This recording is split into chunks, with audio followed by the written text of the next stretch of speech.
Hello bachcho, let's read the question. The noble gases have closed shell electronic configuration and are monoatomic gases under normal condition. The lower boiling point of the lighter noble gases are due to the weak dispersion force between the atoms and the absence of other interatomic interaction.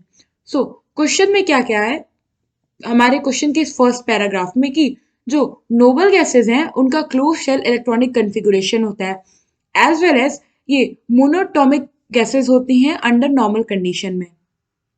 Now ये कह रहा है कि जो हमारी lighter noble gases हैं इनका boiling point कम होता है। अब उसका कम होने का रीजन क्या है कि वीक डिस्पर्सन फोर्स होता है बिटवीन द एटम्स और इसके साथ साथ इनके एटम्स के बीच में कोई और इंटर एटॉमिक इंट्रैक्शन नहीं। इंटर एटॉमिक का मतलब है इन बिटवीन एटम्स, कोई और इंट्रैक्शन नहीं होता है। Now second paragraph, the direct reaction of xenon and fluorine lead to a series of compound with oxidation number +2 +4 and +6 mean कि xenon का जब हम फ्लोरीन के साथ रिएक्ट कराते हैं तो हमें बहुत सारे कंपाउंड मिलते हैं। इनमें से ऑक्सीडेशन स्टेट जो होता है +2 +4 एंड +6 होता है। Now XeO4 react violently with water to give XeO3. The compound of xenon exhibit rich stereochemistry and their geometries can be deducted considering the total number of electron pair in the valence shell. So क्या है कि XeO4 जो है ये water के साथ react करके XeO3 बनाता है एज वेल एज जो हमारा जेनॉन है उसकी स्टीरियोकेमिस्ट्री बहुत मतलब बहुत रेंज की होती है।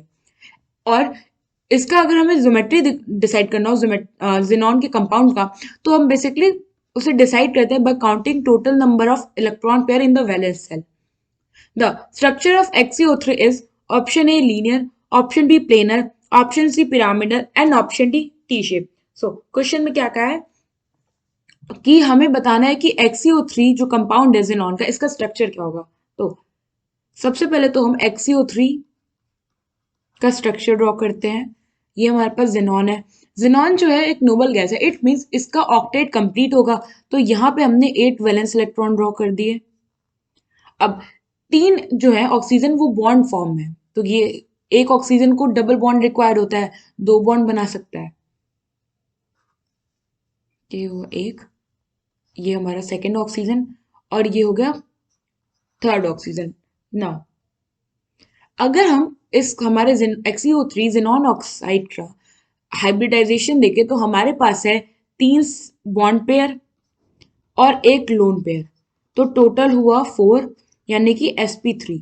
तो आप कहोगे अगर ये sp3 है तो टेट्राहेड्रल होगा, बट वो टेट्राहेड्रल नहीं होता है। तो होता क्या है, एज पर विस्पर थ्योरी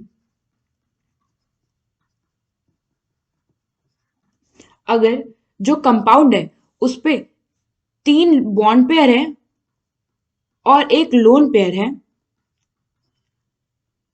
तो उसका जो ज्योमेट्री होता है वो होता है पिरामिडल। ऐसा इससे हो जाता है क्योंकि ये जो लोन पेयर होता है ये रिपल्सन फोर्स करता है ऑक्सीजन पे, जिस वजह से ये बॉन्ड थोड़े क्लोज आ जाते हैं। तो यहाँ पे जो हमारा करेक्ट ऑप्शन होगा वो होगा option C, pyramidal. I hope आपको ये क्वेश्चन समझ में आया होगा। Thank you.